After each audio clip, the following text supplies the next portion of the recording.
Pertama-tama mari kita ucapkan puji dan rasa syukur kita terhadap Tuhan Yang Maha Esa karena di hari ini kita dikumpulkan dengan keadaan sehat walafiat di acara diskusi yang meriah ini gitu ya. Terus terima kasih juga ya atas nikmat dan segalanya dari Tuhan ya, sehingga kita punya waktu untuk hadir di diskusi ini.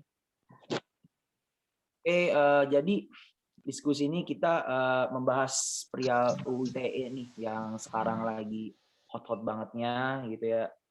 Pasti di antara kalian bahkan saya sendiri ngerasain ya gimana UU ITE ini membuat sedikit takut gitu untuk berekspresi ya di media sosial, apalagi banyak banget gitu ya, ada polisi virtual, buzzer, habis itu nggak tahu deh gimana nih. Emang demokrasi kita lagi terancam gitu ya. Itu sekilasnya tentang yang bakal kita bahas ini. Lalu langsung aja saya serahkan ke moderator, yaitu teman saya Ahmad Arif Prasetyo dari Pusgerak Green Force. Silakan Brother Arif. Ya.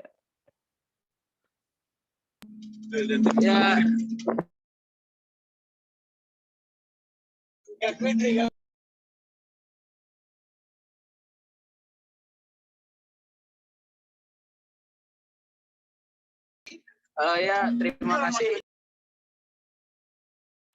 Terima kasih kepada Arik selaku MC yang mempersilahkan saya untuk memandu jalannya acara. Ya, sebagaimana saya menjadi moderator di diskusi kali ini. Terima kasih kepada audiens yang telah hadir dan meramaikan sesi diskusi kali ini, dan terima kasih banyak kepada Bang Joshua Sitompul yang bisa berkenan hadir menjadi pemantik pada diskusi kali ini yang membahas tentang polemik UU ITE. Nah, di sini saya mohon kepada operator untuk menampilkan CV dari Bang Joshua Sitompul.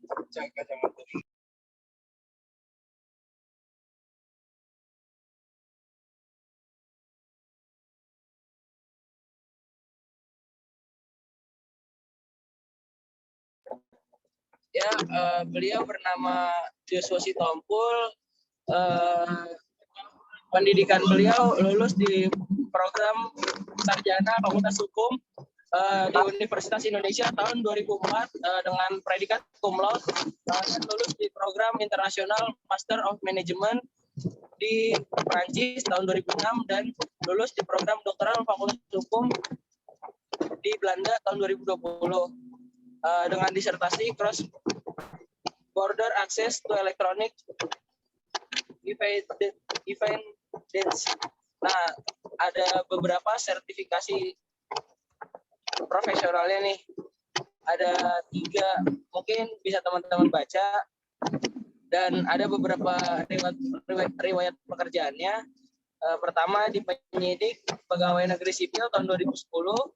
Yang kedua Kepala Seksi Penindakan Studi Penyidikan dan Penindakan Ditjen Aptika tahun 2012.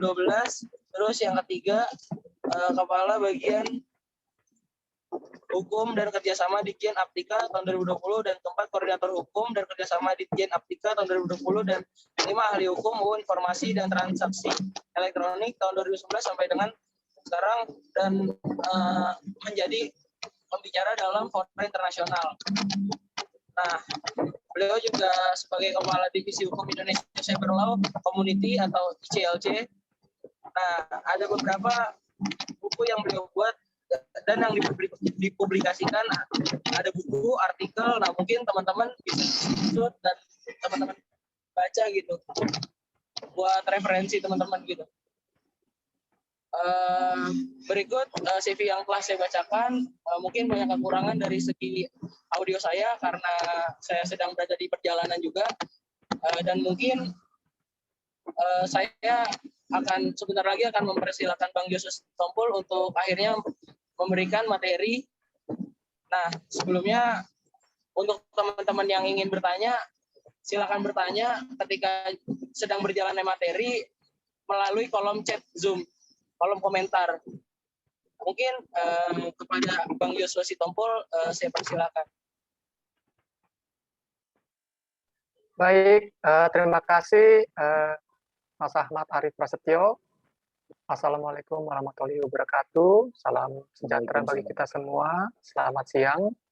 Dan kami mengucapkan terima kasih dari ICLC untuk undangan di dalam pembahasan ya. Kita mungkin lebih diskusi sifatnya informal terkait dengan revisi Undang-Undang ITE.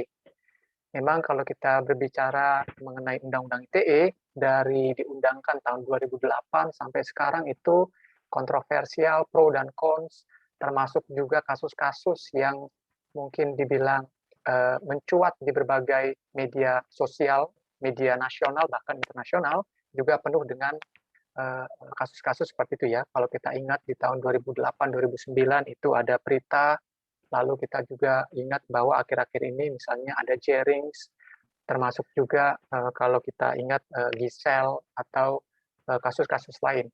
Sangat banyak. Dan mungkin sekitar awal-awal Maret atau akhir Februari sudah ada rencana untuk revisi Undang-Undang ITE. Kalau teman-teman ingat ada pernyataan dari Pak Kwek Kian Gi bahwa beliau menyatakan takut untuk bersuara di media sosial, dan itu menjadi viral dan sehingga membuat suatu perubahan usulan di kebijakan pemerintah untuk membuat revisi Undang-Undang ITE. Kemudian beberapa waktu kemudian ada masukan lagi, bukan revisi tapi pedoman. Lalu setelah itu ada perubahan lagi, bisa revisi, bisa pedoman. Nah, oleh karena itu di dalam kesempatan kita kali ini, mungkin saya akan membahas dari segi regulasi dan dari segi praktik di dalam penerapan Undang-Undang ITE. Dan dari situ nanti rekan-rekan sekalian bisa bertanya berbagai hal terkait dengan revisi atau penyusunan pedoman dalam kesempatan kali ini. Ini ada beberapa buku yang memang Mastery Law Series ini merupakan disertasi saya, sedangkan Cyberspace, Cybercrime, Cyber Law ini merupakan buku yang sudah tidak dipublikasi lagi ya, tetapi ini merupakan hasil kumpulan pengalaman saya selama 3 tahun dalam memberikan keterangan ahli di penyidikan maupun di persidangan terkait dengan penerapan Undang-Undang ITE. Lalu di dalam konteks ICLC, buku tentang Gadgetmu Harimaumu itu merupakan buku yang dikumpulkan oleh tim ICLC sehingga membuat tanya jawab yang diterbitkan oleh hukum online. Nah, kalau kita mau membahas Undang-Undang ITE, tentunya kita perlu mengingat konteks Undang-Undang ITE itu berkaitan erat dengan cyberspace. Cyberspace itu memiliki karakteristik yang sangat unik karena dia sifatnya virtual, artinya bisa tidak perlu secara fisik untuk mengakses sistem komputer atau misalnya untuk hadir di dalam suatu ruang virtual. Dan yang karakteristik kedua adalah ubiquitous, artinya bisa diakses dari mana saja dan kapan saja. Kemudian ada orang juga yang menganggap bahwa cyberspace itu borderless. Padahal ini klaim yang sebenarnya tidak akurat. Mengapa? Karena kalau kita berbicara borderless artinya tidak ada batas antara negara A dengan negara B. Padahal kalau kita berbicara mengenai pengaturan di ruang cyber, itu selalu ada batas-batas. Batas-batasnya seperti apa? Pertama, adanya server. Dimanapun server itu berada, di situ ada yurisdiksi yang berlaku. Kalau servernya ada di Indonesia, tentunya yurisdiksi Indonesia berlaku. Yang kedua, kalau rekan-rekan perhatikan bahwa di tiap-tiap negara itu memiliki nama domainnya masing-masing. Nama domain .id itu merupakan nama domain yang berada di bawah yurisdiksi Indonesia. Atau kita berbicara mengenai .us, itu ada di Amerika Serikat, atau .sg, itu ada di Singapura. Jadi ketika kita berbicara mengenai ruang cyber, tiap-tiap negara berusaha untuk membuat link atau nexus ke teritorinya masing-masing, sehingga yurisdiksinya bisa berlaku. Dan oleh karena itu, kalau kita berbicara mengenai cyberspace, adalah ruang virtual, maka di dalam cyberspace itu terjadi tindak pidana. Sama seperti ruang fisik, ada tindak pidana, di cyberspace ada tindak pidana juga yang disebut sebagai cybercrime. Lalu karena di ruang cyber itu ada kejahatan, maka dibutuhkan pengaturan, yaitu disebut sebagai cyber law. Cyberspace, cyber law, cybercrime itu sangat saling berkaitan. Dan kalau kita lihat juga lebih dalam lagi, sebenarnya apa yang terjadi di dalam ruang cyber itu sebenarnya adalah representasi dari 0 dan 1. Mungkin rekan-rekan dari Universitas Negeri Jakarta memiliki fakultas yang khusus berkaitan dengan ilmu komputer, misalnya lebih memahami bahwa semua aktivitas kita atau identitas kita itu merupakan kombinasi 0 dan 1, bits and bytes. Kalau kita berbicara mengenai kombinasi 0 dan 1, itu bisa menjadi foto, bisa menjadi suara kita, bisa menjadi video kita, dan seterusnya. Dan oleh karena itu, kalau kita berbicara mengenai cyberspace, maka pertanyaan mendasar yang harus ditanyakan, dan ini sedang menjadi PR bagi semua negara-negara di dunia, bagaimana sebaiknya mengatur ruang cyber. Nah, oleh karena itu, secara umum ada dua pendekatan yang besar. Pertama adalah state sovereignty approach.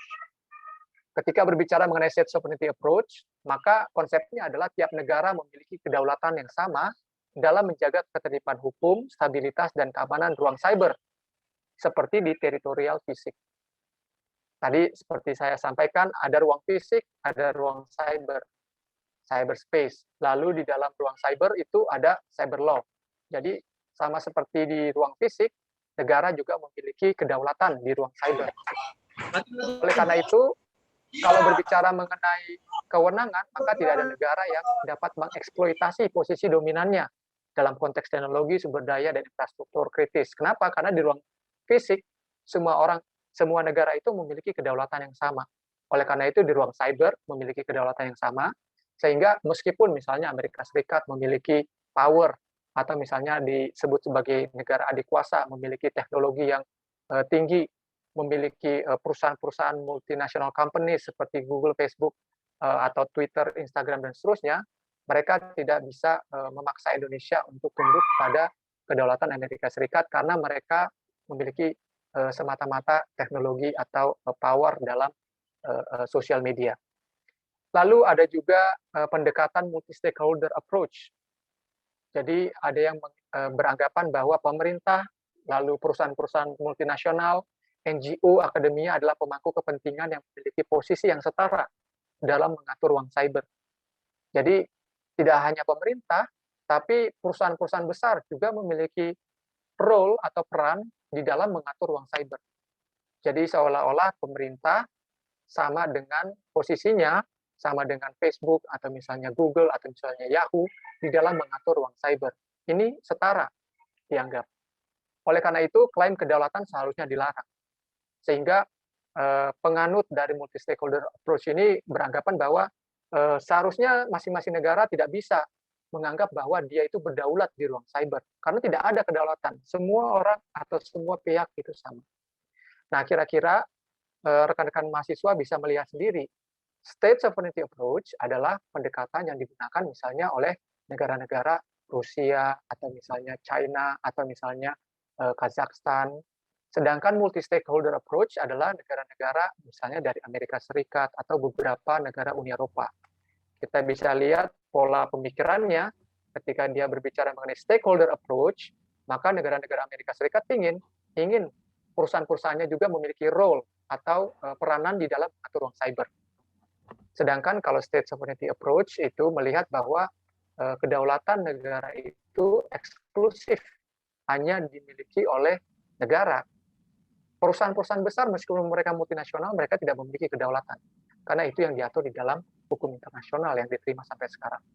Nah, lalu kita masuk ke dalam Undang-Undang ITE. Kalau kita melihat apa sih yang menjadi dasar pemikiran mengapa Undang-Undang ITE ini dibuat, maka kita harus kembali lagi di era misalnya sekitar tahun 99, 2000, 2001, dan seterusnya sampai 2005, bahwa Undang-Undang ITE ini dibuat dari dua RUU. Rancangan undang-undang yang pertama itu adalah rancangan undang-undang mengenai transaksi elektronik. Rancangan undang-undang ini digagas oleh Universitas Indonesia dan juga bersama dengan Kementerian Perdagangan. Lalu RUU yang kedua itu adalah RUU tentang tindak pidana cyber. Ini digagas oleh Universitas Pajajaran bersama dengan Kementerian Perhubungan.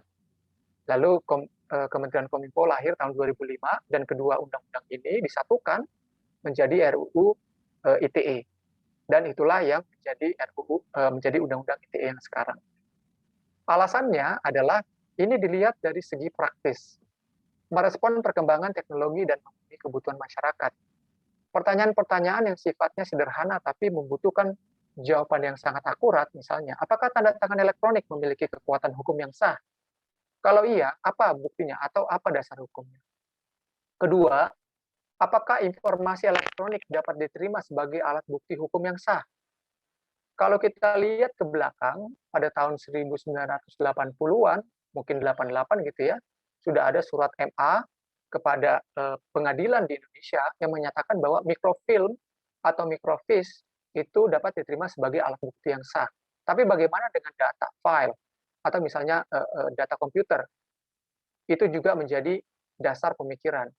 Sejauh mana pasal 1320, mungkin rekan-rekan yang memiliki background hukum lebih memahami ini, syarat-syarat sahnya perjanjian itu bisa berlaku di ruang cyber.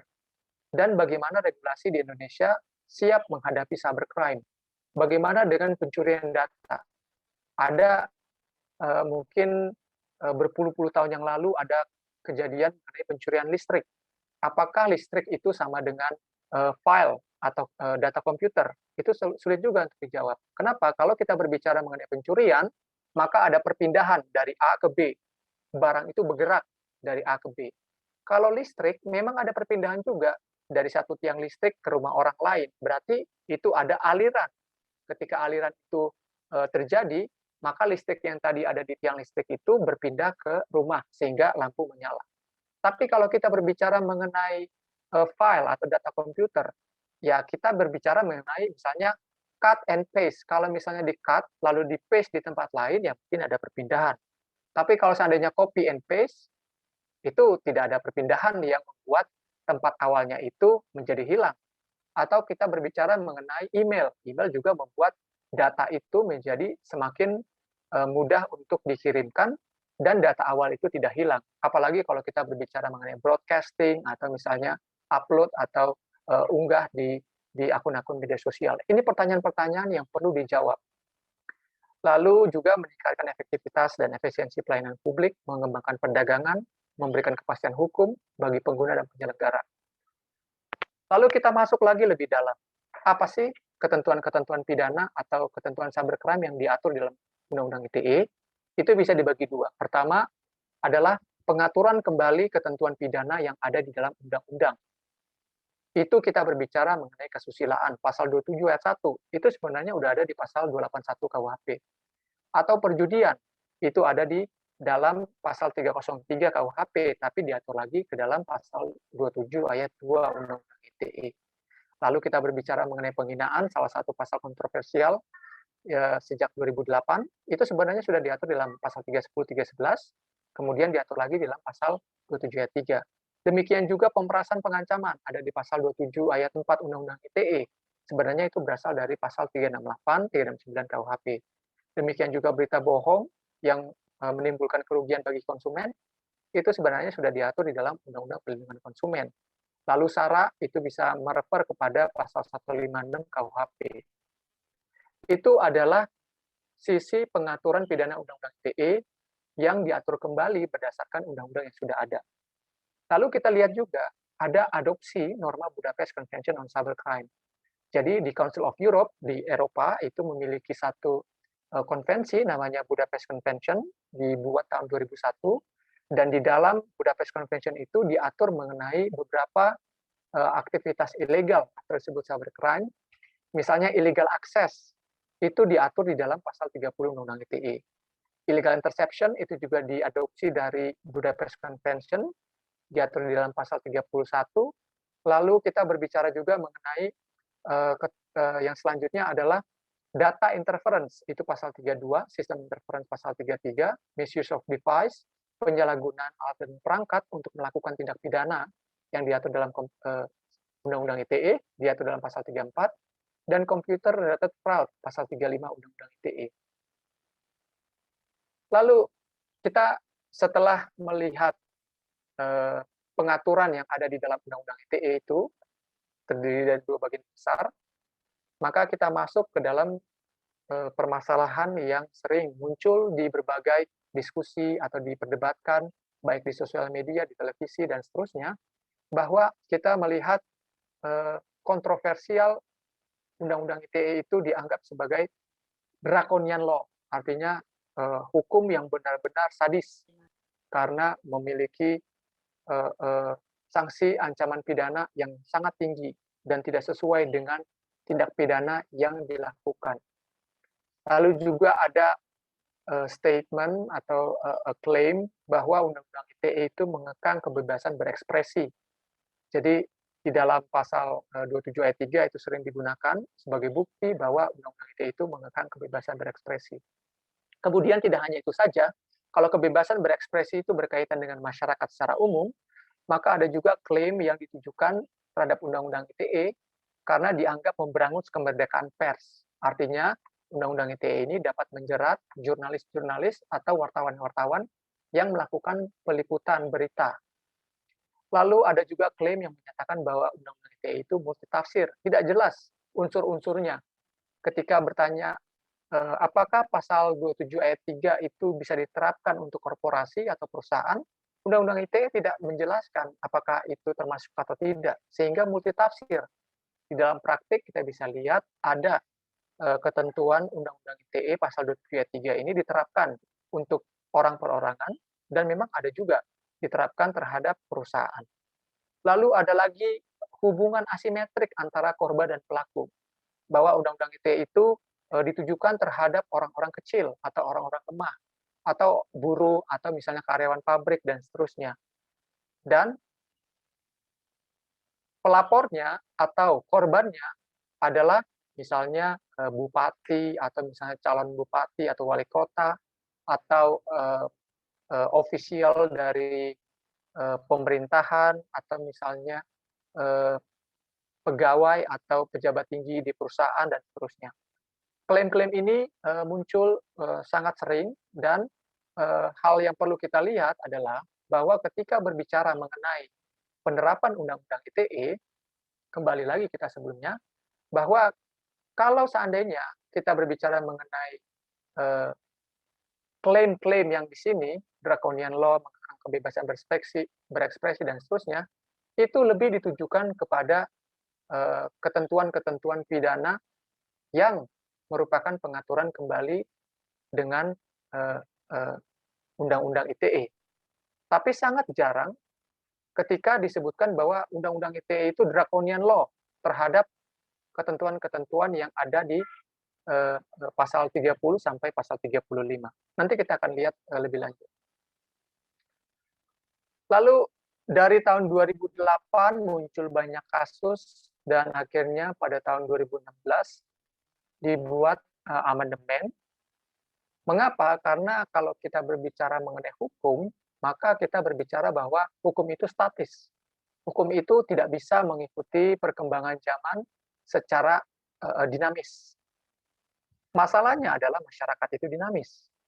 Kalau hukum statis, masyarakat dinamis, maka yang perlu dilakukan adalah interpretasi terhadap hukum, supaya hukum itu bisa tetap mengikuti perkembangan masyarakat yang dinamis, dan oleh karena itu perlu ada peran pemerintah di dalam memfasilitasi perkembangan teknologi, tapi di sisi lain juga pemerintah perlu melihat bahwa adanya cybercrime baru, misalnya sekarang itu muncul ransomware, atau misalnya virus atau malware jenis baru, itu perlu dilakukan penegakan hukum juga.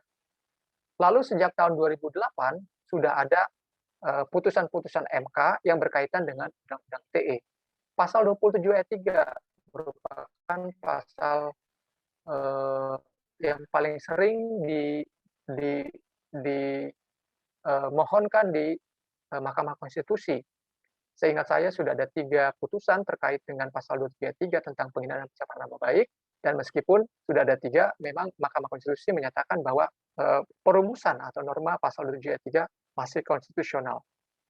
Lalu kita bisa lihat sendiri apa yang diatur di dalam revisi Undang-Undang ITE, yaitu Undang-Undang 19 tahun 2016. Di dalam revisi Undang-Undang ITE diatur bahwa perlu ada definisi siapa sih yang dimaksud dengan penyelenggara sistem elektronik, kalau kita berbicara mengenai penyelenggara sistem elektronik, itu merupakan pihak yang sangat vital di dalam Undang-Undang ITE karena seluruh tanggung jawab atau kewajiban untuk memastikan sistem elektroniknya itu berjalan dengan andal, aman, dan bertanggung jawab, itu ada di pundak penyelenggara sistem elektronik.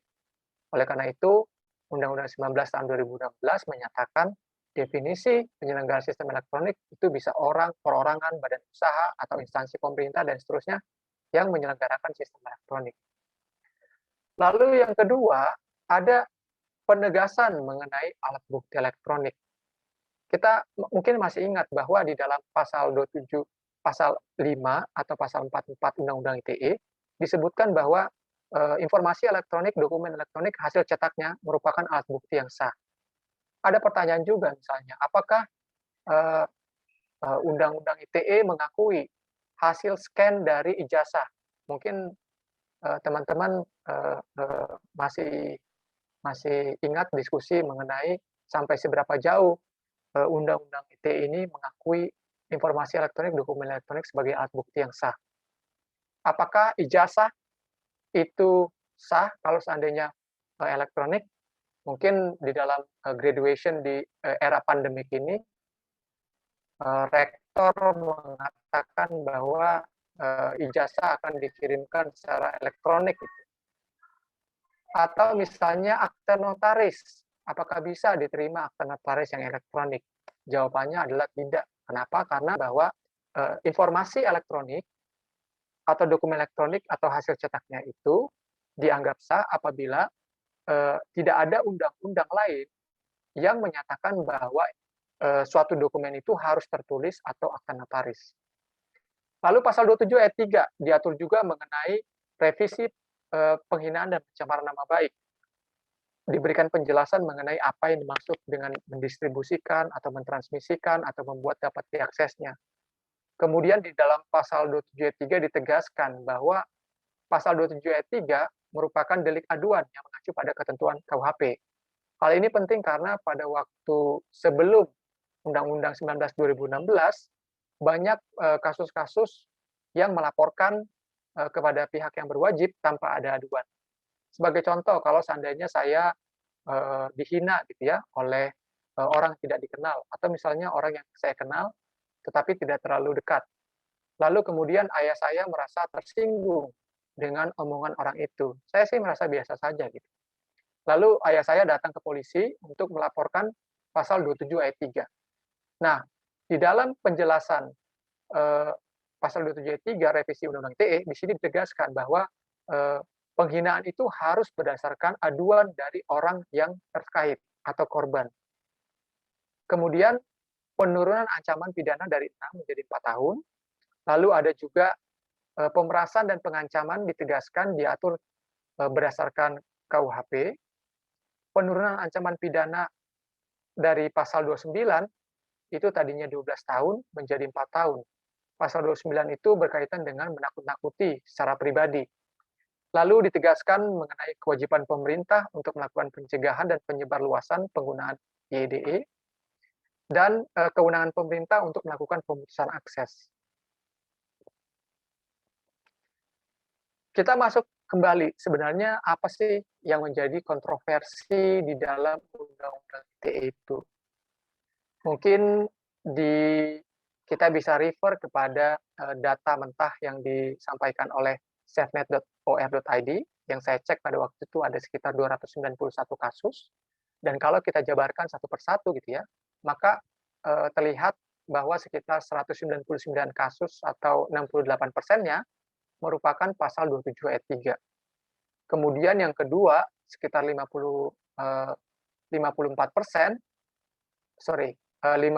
kasus atau 18% itu berkaitan dengan pasal 28 ayat 2 tentang SARA.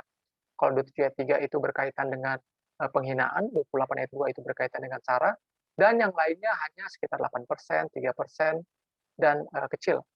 Jadi fokusnya sebenarnya kalau kita berbicara mengenai kontroversial Undang-Undang ITE, meskipun ada sekitar 15 norma pidana di dalam Undang-Undang ITE misalnya gitu, maka yang menjadi isu sebenarnya ada dua hal, yaitu pasal 27 ayat 3 dan pasal 28 ayat 2. Tapi kalau kita bertanya secara objektif, dari seluruhnya, apakah dari 199 kasus pasal 27 ayat 3 dan 54 kasus pasal 28 ayat 2, apakah seluruhnya adalah kesalahan penerapan atau merupakan ada yang kesalahan penerapan, ada yang tidak? Mengapa pertanyaan ini penting supaya kita juga bisa melihat secara fair gitu ya? Kalau seandainya seluruh kasus-kasus yang ada adalah salah penerapan, maka orang bisa mengklaim karena semuanya adalah salah penerapan, makanya pasal 27 ayat 3 harusnya dihapus saja. Atau karena seluruhnya kasus-kasus pasal 28 ayat 2 itu salah penerapan, maka sudah bisa dibuktikan sebaiknya pasal 28 ayat 2 dihapus saja. Itu pertanyaan fair. Sekarang kalau seandainya tidak semuanya salah penerapan, berapa persen dari 199 itu yang salah penerapan? Atau berapa persen dari 54 itu yang salah penerapan?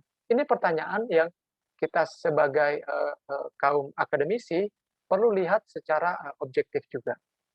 Lalu permasalahan di dalam pasal 27 ayat 3 itu adalah apa sih definisi di muka umum?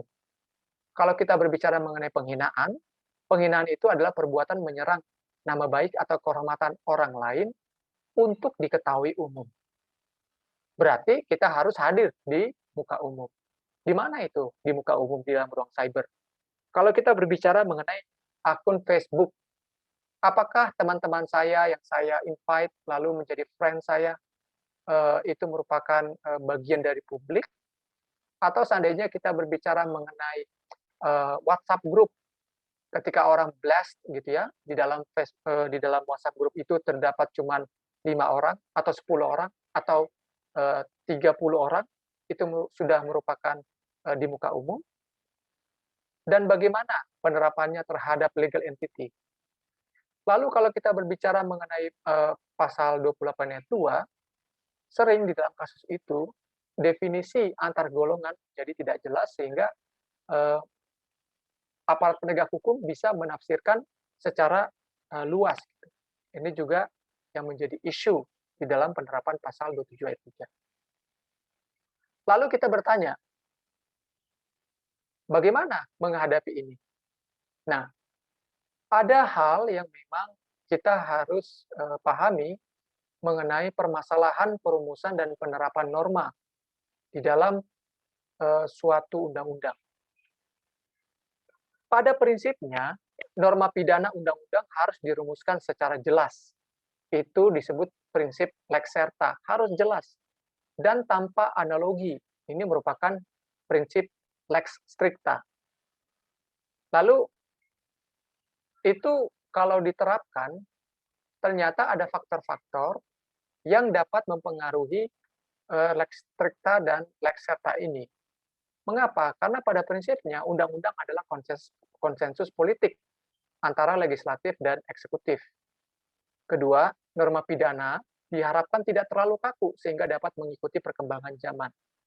Kita bisa ingat bahwa kalau seandainya di dalam suatu aturan pidana diatur bahwa dilarang melakukan ransomware, mungkin dalam waktu 3 tahun itu udah nggak ada lagi ransomware. Tapi prinsip dari ransomware itu apa? Pertama, akses ilegal. 2, adalah data interference. Mengunci itu bisa artinya merusak data. Atau sistem interference, membuat sistem itu tidak berfungsi sebagaimana mestinya. Nah, alih-alih kita mengatur ketentuan mengenai ransomware, maka pembentuk undang-undang membuat regulasi terkait dengan akses ilegal, data interference, dan sistem interference. Sehingga ketika nanti ada kita berbicara mengenai malware atau misalnya tindak pidana baru yang muncul di tahun-tahun mendatang, itu masih bisa tercover. Kemudian, kalau kita lihat kembali, penerapan norma dipengaruhi oleh fakta-fakta hukum dan kasus konkret yang sedang dihadapi. Ini sangat penting karena perbedaan antara kasus yang satu dengan kasus yang lain bisa membuat penerapan Undang-Undang ITE menjadi berbeda. Lalu sering masalah-masalah hukum tidak bisa diselesaikan hanya dengan hukum itu sendiri. Mengapa? Karena ini berkaitan misalnya dengan kompetensi APH. Kalau kita berbicara mengenai adanya akses ilegal dan rumit dan kompleks karena hackernya itu memiliki pengetahuan yang matang bagaimana untuk menghilangkan jejak. Sedangkan kalau seandainya APH tidak memiliki kompetensi atau kemampuan untuk melakukan penyidikan, lalu tidak dilengkapi dengan teknologi, ya tentu saja tidak bisa diungkap gitu.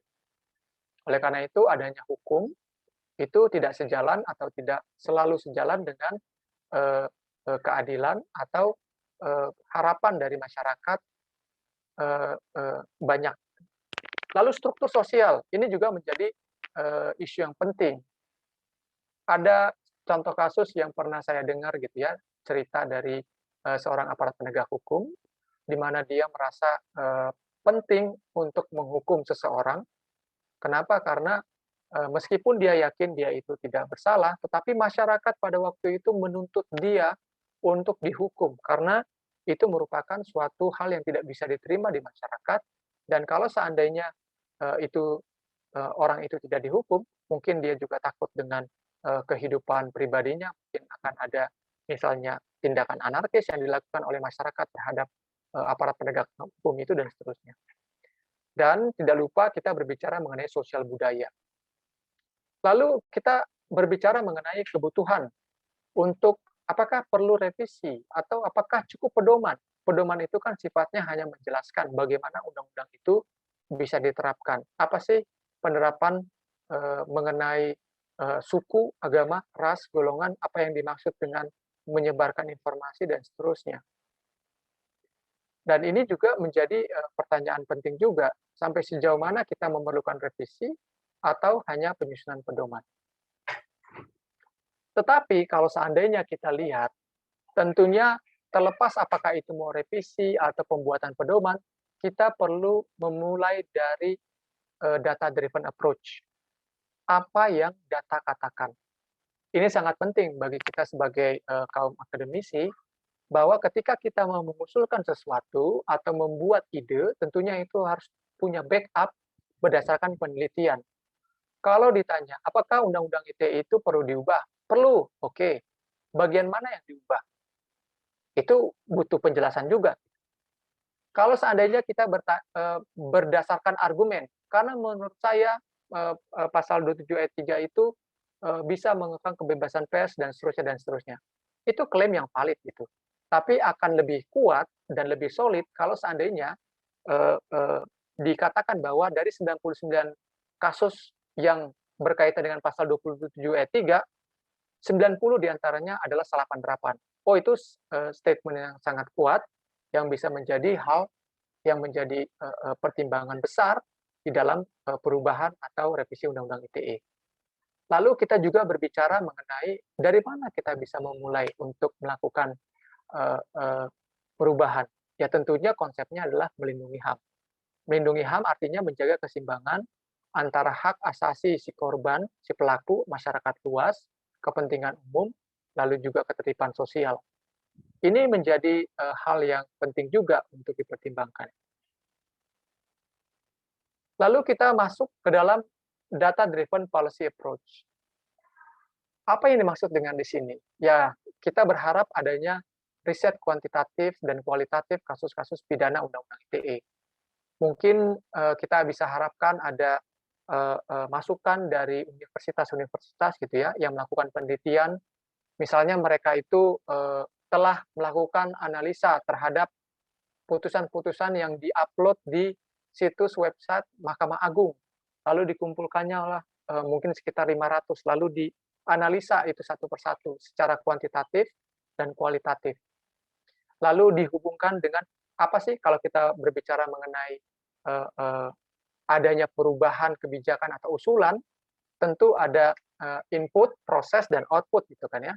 Jadi inputnya adalah kasus-kasus yang berkaitan dengan Undang-Undang ITE, prosesnya apa? Kita perlu bangun juga parameternya. Kalau kita berbicara mengenai parameter, mungkin kita bisa kembali di sini. draconian law. Apa parameter draconian law yang bisa kita buat? Apakah disebut draconian law itu apabila sanksi pidananya itu di atas 2 tahun atau di atas 5 tahun atau apa? Atau apakah yang menjadi parameter untuk kita mengatakan mengekang kebebasan berekspresi atau memberangus kebebasan pers atau multitafsir atau hubungan asimetrik antara korban dan pelaku? Ini penting juga kita telaah sebagai akademisi supaya kita bisa melihat dengan lebih jelas. Kalau kita mau membangun parameter, tentunya kita butuh acuan. Putusan MK terkait pasal-pasal Undang-Undang ITE itu bisa menjadi acuan, atau penafsiran-penafsiran otoritatif dari ICCPR. Itu International Civil and Political Rights yang telah diaksesi oleh Indonesia juga. Kemudian kita bisa analisa penerapan kasus-kasus tersebut dengan pisau analisa yang sudah kita buat. Dan tentunya ini merupakan hal yang signifikan.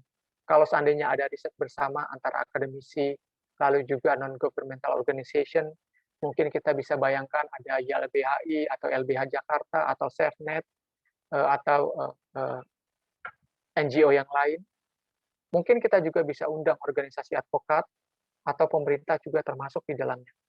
Setelah itu dilakukan, maka kita bisa lihat amandemen kedua terkait dengan Undang-Undang ITE, apakah kita perlu revisi normanya, misalnya ada norma setiap orang dengan sengaja dan tanpa hak menyebarkan informasi yang ditujukan untuk menimbulkan kebencian atau permusuhan individu berdasarkan SARA. Normanya itu salah, karena berdasarkan hasil riset kita, itu diterapkan secara tidak tepat. Oke, kalau normanya salah, apakah normanya ada yang mau dikurang atau ditambah? Jangan dibilang SARA, tapi suku, agama, ras saja. Karena antar golongan itu tidak jelas, makanya harus dihapus. Itu merupakan suatu simpulan atau saran yang didasarkan pada hasil penelitian. Apakah kita perlu pedoman? Interpretasi pasal-pasal kontroversial agar lebih memberikan perlindungan HAM.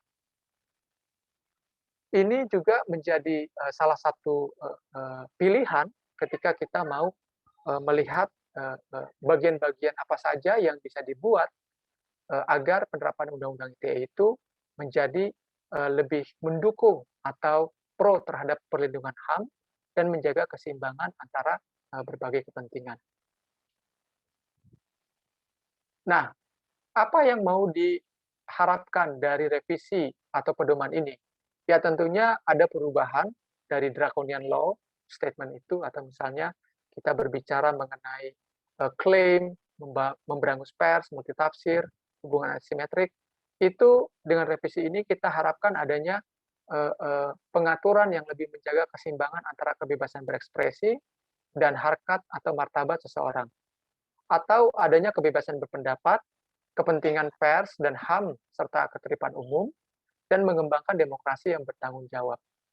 Nah, jadi kalau kita berbicara mengenai kontroversial Undang-Undang ITE atau misalnya pasal karet Undang-Undang ITE, memang kalau seandainya kita lihat secara objektif, ada kasus-kasus yang salah penerapan terhadap Undang-Undang ITE, dan juga ada kasus-kasus yang memang penerapan Undang-Undang ITE itu sesuai dengan tujuan pembentukan dari Undang-Undang ITE.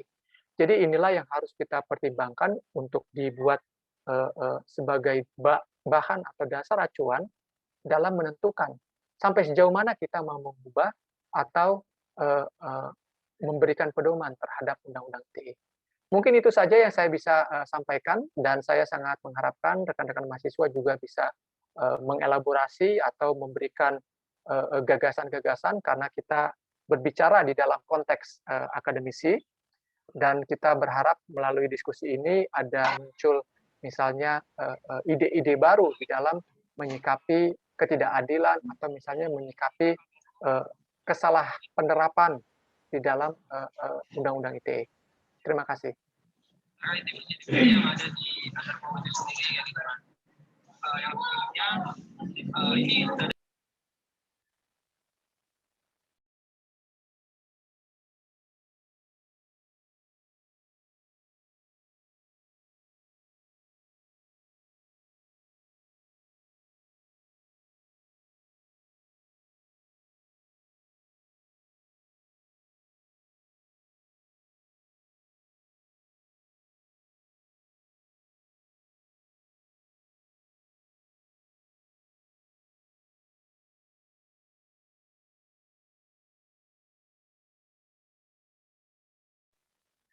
Halo, apakah suara saya dari tadi terdengar? Ya, ya, Bang, masuk suaranya. Oke, Ya Bang, suaranya masuk. Masuk Bang, suara.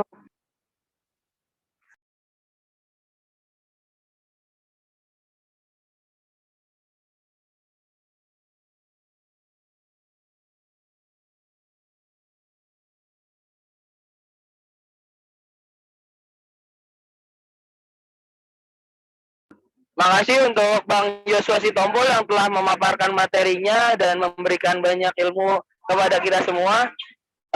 Mungkin di sini langsung saja ya masuk ke sesi tanya jawab. Mungkin jika ada yang ingin bertanya silakan mungkin yang ingin bertanya silakan raise hand. Setelah itu on cam, on mic dan berbicara. Mungkin dari sekarang untuk teman-teman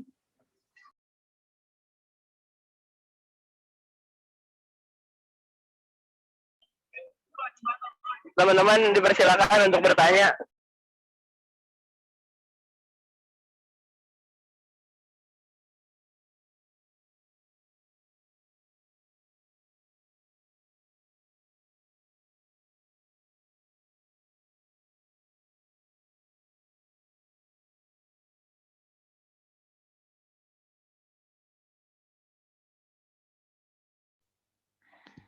Halo, masuk gak suaranya? Masuk Kak. Masuk ya? Sebentar. Oke. Bismillahirrahmanirrahim. Mau izin bertanya. Sebenarnya mau coba diskusi juga sih sebenarnya. Manggil apa nih? Kak Joshua apa Bang Joshua atau apa nih enaknya? feel free, feel free. Oke. Ayo udah, manggil Kak aja kali ya. Saya lebih sering manggil Kak.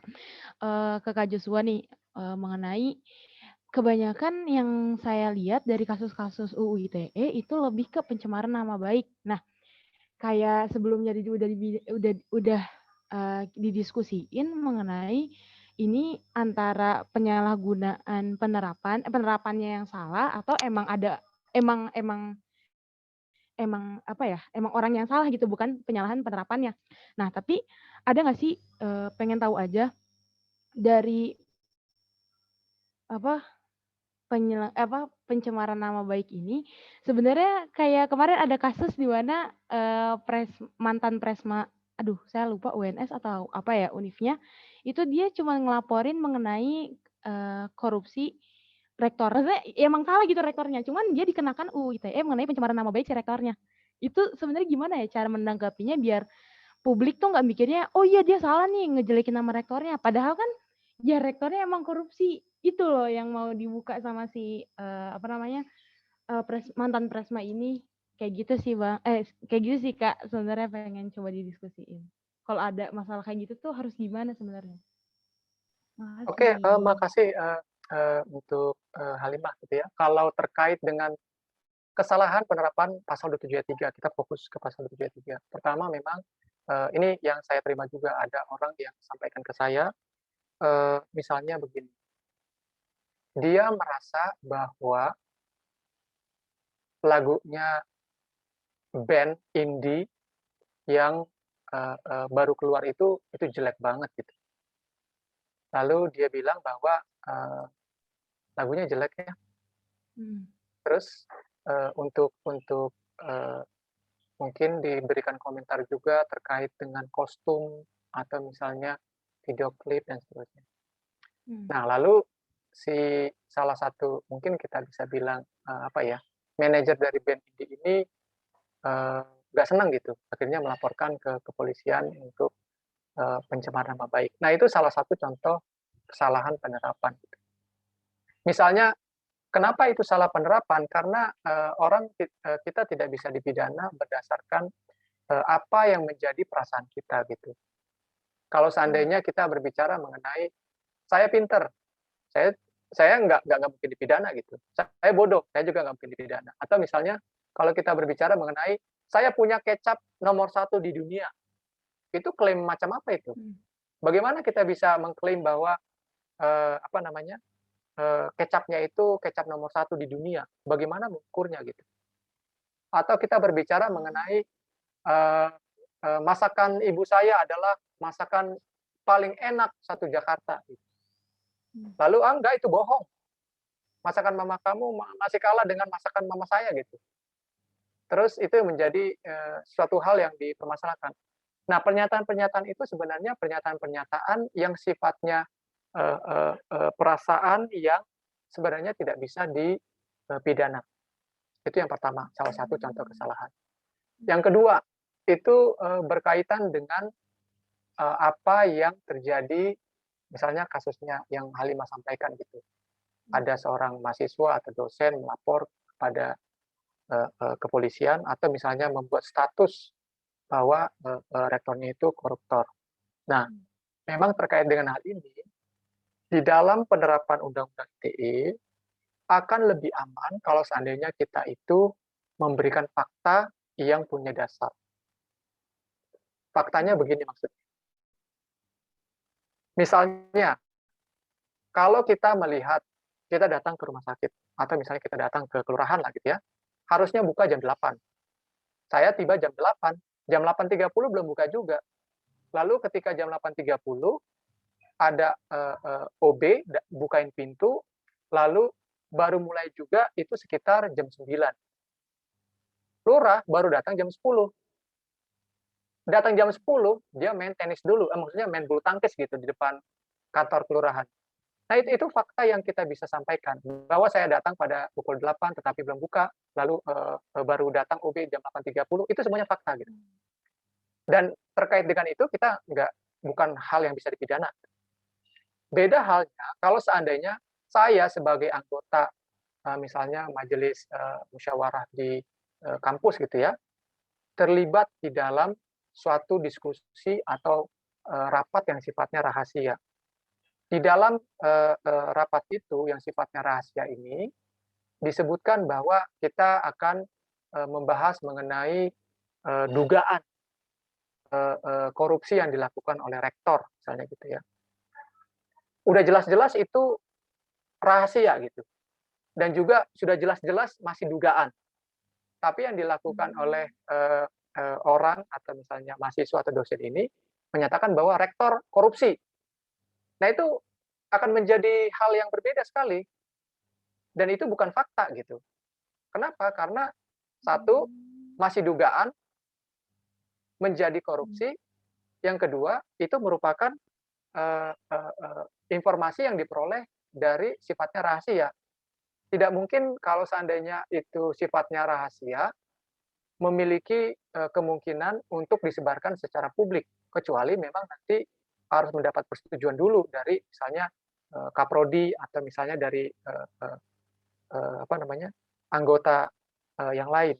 Nah, oleh karena itu, ketika kita berbicara mengenai kesalahan penerapan, ya kita harus lihat kasusnya kasus per kasus supaya, clear dasarnya apa, tetapi supaya kita aman, maksudnya di dalam pelaksanaan kebebasan berekspresi kita, ya kita akan menyatakan sebagai, fakta saja apa yang kita alami, kita lihat, kita dengar, atau apa yang kita, memang rasakan dan, itu merupakan, penilaian pribadi. Mungkin itu yang saya bisa sampaikan. Baik. Makasih Kak Joshua buat jawabannya. Udah mulai paham nih.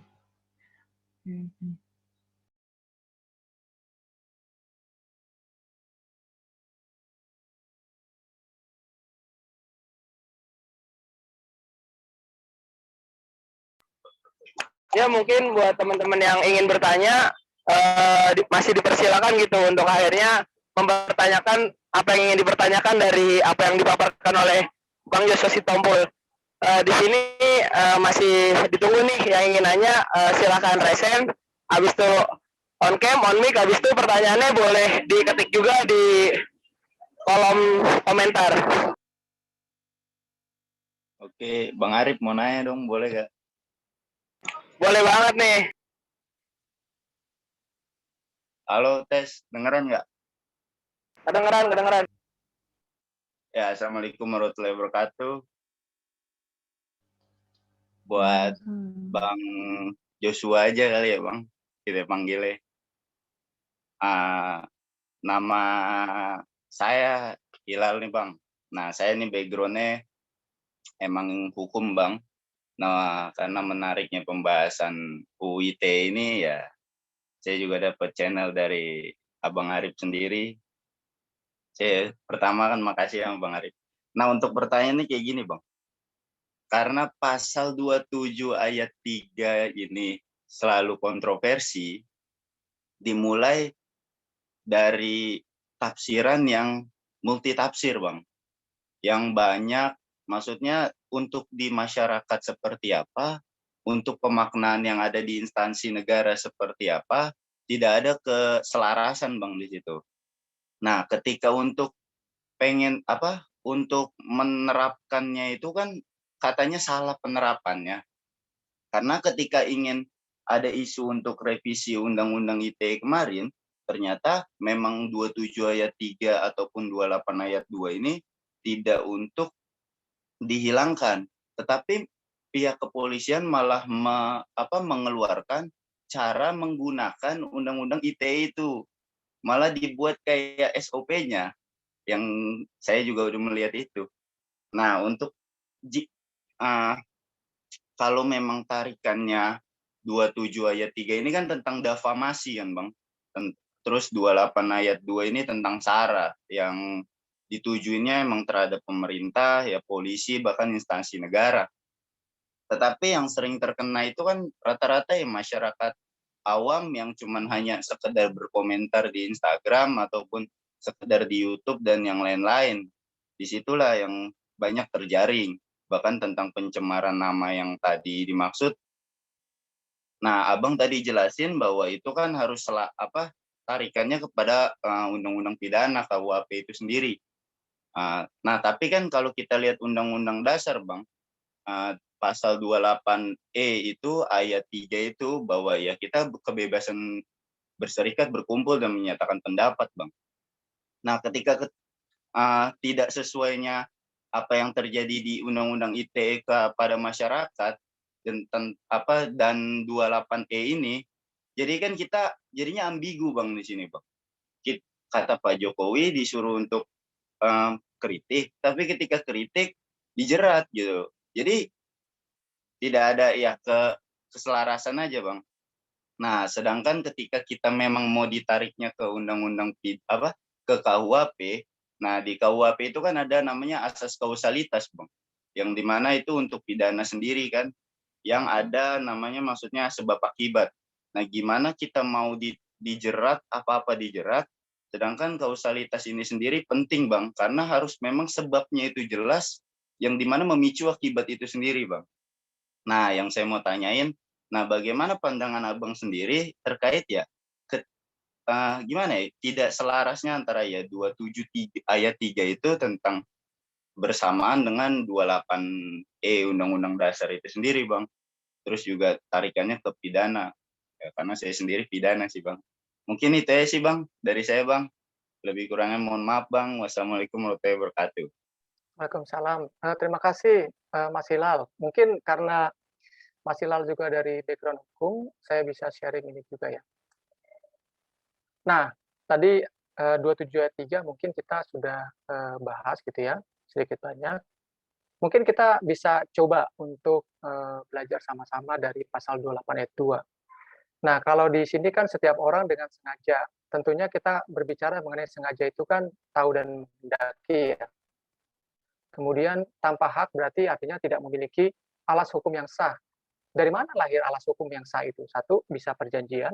Dua, bisa berdasarkan peraturan perundang-undangan gitu. Kalau yang menyebarkan informasi, namun juga menyebarkan informasi berarti harus paling tidak lebih dari satu orang. Kalau seandainya ada kasus yang hanya mengirimkan satu informasi dari saya ke Mas Hilal doang gitu, yang lain dicek nggak ada, itu berarti bukan menyebarkan informasi. Lalu yang ditujukan untuk menimbulkan rasa kebencian atau permusuhan terhadap individu atau kelompok masyarakat tertentu. Kata tertentu ini sangat sangat penting. Individu tertentu atau masyarakat tertentu. Tidak bisa kita bilang bahwa wong cilik wong cilik yang mana gitu. Itu bukan kelompok masyarakat tertentu. Atau misalnya orang yang pakai baju merah, ya tapi yang mana gitu. Nah, jadi harus jelas kepada siapa eh, eh, eh, informasi ini ditujukan dan berdasarkan atas suku, agama, ras, dan antar golongan. Artinya, apa yang mau dari pasal 28.2 ini adalah ada orang, pelaku misalnya, membuat video atau misalnya pernyataan yang mengajak orang-orang yang dia hubungi, misalnya lewat Facebook group dan seterusnya, untuk membenci X, individu ya, tertentu, atau misalnya masyarakat RT 17 di Kelurahan Cipinang, misalnya kayak begitu. Itu kelompok masyarakat tertentu tuh. Berdasarkan suku dari individu itu, agama dari individu itu, ras dari individu itu, atau golongan dari individu itu. Atau masyarakat, misalnya tadi RT 17, karena misalnya mereka itu penganut paham tertentu gitu ya. Lalu si pelaku ini membuat supaya orang-orang benci terhadap masyarakat tertentu karena suku dari masyarakatnya, atau agama dari masyarakatnya, atau ras dari masyarakat itu. Nah, sekarang kalau seandainya dari pemahaman seperti ini, apakah pasal 28 ayat 2 bisa ditujukan terhadap pemerintah? Misalnya kita tanda kutip ya, melihat di berita ada orang yang menjelek-jelekan pemerintah gitu. Ayo misalnya dibilang pemerintah itu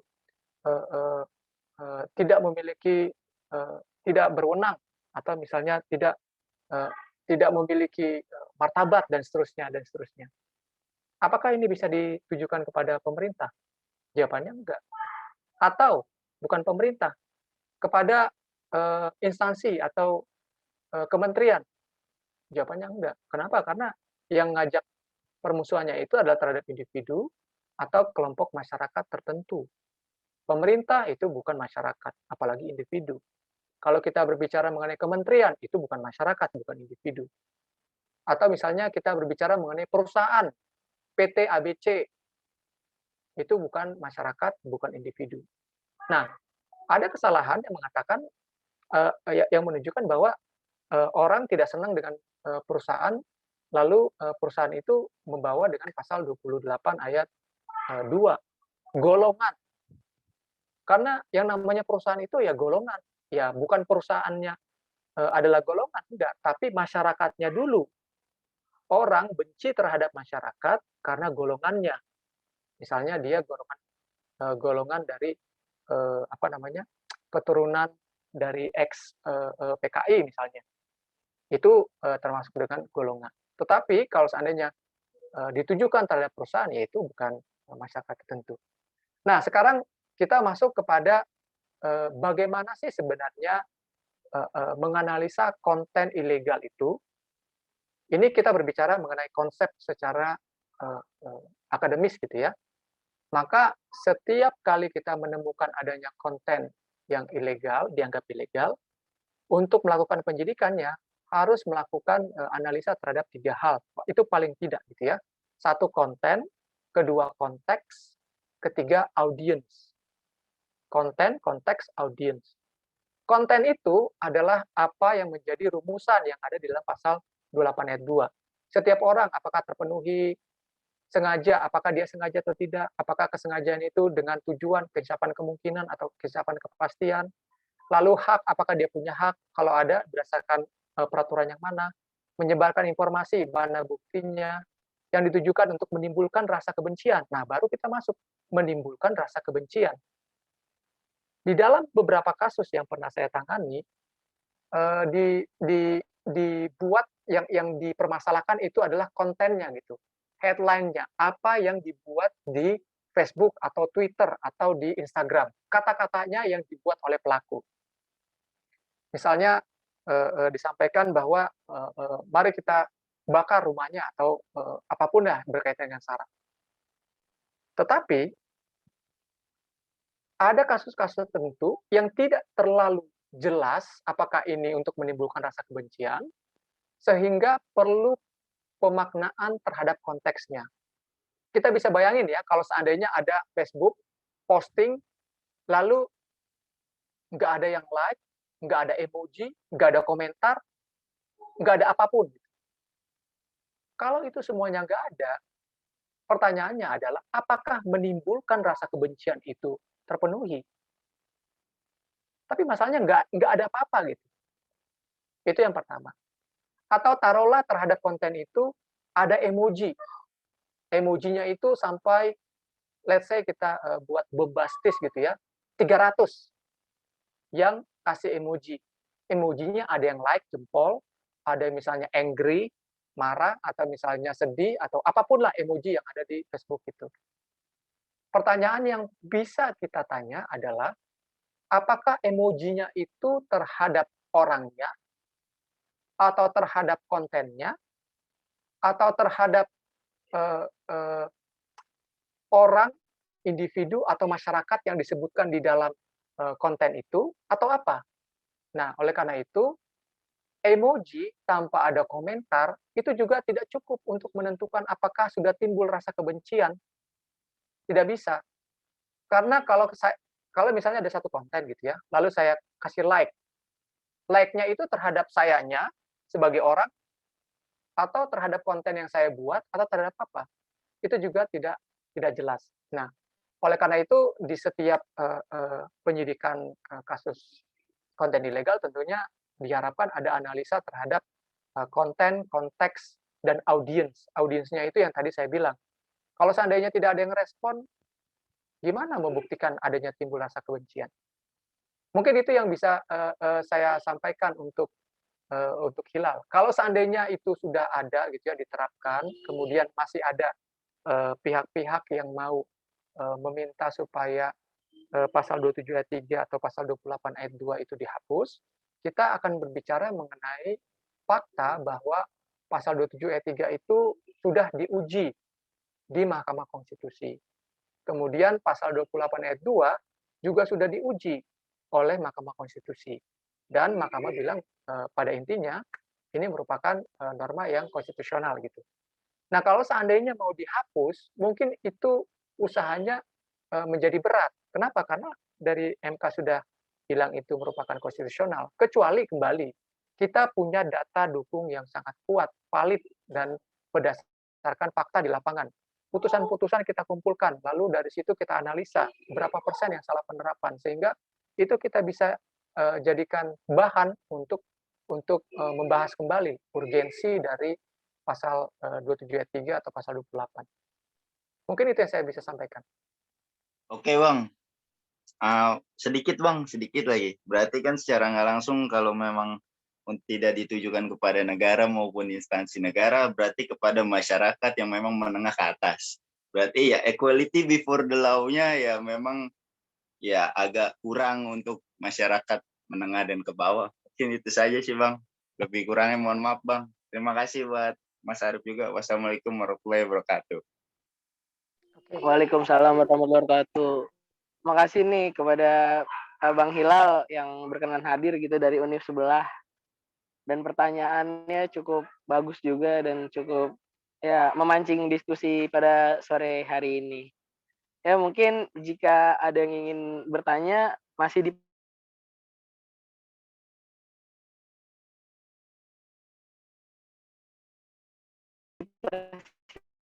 dipersilahkan.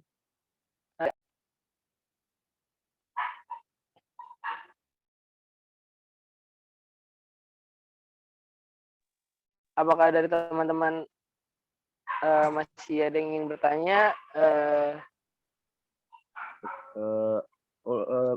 Arif ya, saya mau bertanya. Ya, ya dipersilakan. Ya, oke, untuk Bang Joshua, saya ingin bertanya. Kan sekarang lagi ini ya Bang, naik-naiknya lagi, ada polemiknya lagi nih tentang polusi virtual ya. Polusi virtual ini memang kehadirannya dianggap minim sosialisasi, sehingga bikin rasa intimidasi sendiri gitu Bang di masyarakat, gimana khususnya di masyarakat dunia maya gitu kan. polisi virtual kan bekerjanya memang senyap gitu ya, nggak kelihatan. Ada yang komen apa tiba-tiba dikasih warning aja gitu di direct message-nya gitu. Dan kemarin juga sempat ada kasus kan ya, ada orang yang entah bercanda atau ngeledek si Mas Gibran itu yang sekarang jadi wali kota Solo itu si orang ditangkap gitu ya. Lalu ada juga di berita saya pernah baca beberapa akun itu diberikan warning oleh polisi virtual karena mengkritik gitu, Bang. Nah, Bang, ini untuk polisi virtual apakah punya dasar hukum yang kuat, Bang, untuk berpatroli di media sosial, Bang, mengontrol cara orang berpendapat gitu, Bang? Apakah eh, polisi virtual ini merupakan eh, apa yang mempraktekkan UU ITE ini, Bang, gitu? Kalau menurut Bang Joshua sendiri gimana, Bang, dengan adanya polisi virtual ini, Bang, yang sekarang begitu mengancam ruang publik dan demokrasi, Bang? Dari saya gitu, Bang. Oke, pertama, makasih nih, Mas Arik. Saya melihat polisi virtual itu dari secara netral dalam arti seperti ini. Kita di dalam Undang-Undang ITE itu ada prinsip netral teknologi. Teknologi itu netral dalam arti bisa digunakan untuk kejahatan, tapi bisa digunakan untuk kebaikan. Itu netral. Nah, terkait dengan polisi virtual, maka kembali lagi, apakah polisi virtual itu penting atau tidak, relevan atau tidak? Kembali lagi, saya melihat dari konsep apa yang dilakukan di dalam ruang fisik bisa dilakukan dalam ruang virtual. Di dalam ruang fisik itu ada kejahatan, di dalam ruang virtual itu bisa ada kejahatan, disebut cybercrime. Maka kalau di dalam ruang fisik perlu hukum, di dalam uh, uh, ruang cyber juga perlu cyber law. Kalau di dalam ruang fisik itu ada patroli, di dalam ruang cyber juga bisa ada patroli. Tetapi siapa yang melakukan, itu tentunya harus memiliki kewenangan. Kalau kepolisian, tentu mereka punya kewenangan berdasarkan undang-undang kepolisian. Tetapi kalau seandainya kita berbicara mengenai masyarakat membuat patroli gitu ya, itu maka perlu dilihat dulu sampai seberapa jauh patroli yang dilakukan itu berkaitan dengan dirinya sendiri. Sebagai contoh, kalau kita berbicara mengenai satpam gitu ya, di RT atau RW. Pertanyaannya adalah apakah warga dari RT sebelah itu bisa patroli atau melakukan siskamling di RT saya, yaitu tergantung apakah warga di RT saya itu setuju apa tidak gitu. Kalau seandainya mereka setuju ya bisa saja, tapi kalau tidak setuju, ya itu menjadi suatu hal yang bisa dianggap mengganggu atau melanggar ketertiban umum gitu di lingkungan masyarakat saya. Nah, oleh karena itu kembali lagi siapa yang melakukan patroli ini tuh menjadi hal yang sangat penting juga. Kalau seandainya polisi tentunya mereka punya kewenangan untuk melakukan itu. Tapi kalau seandainya saya bersama dengan teman-teman saya masuk ke dalam satu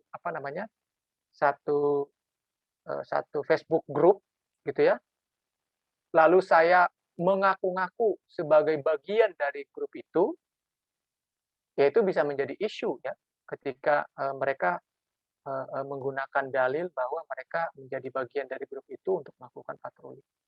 Mungkin itu yang bisa saya sampaikan.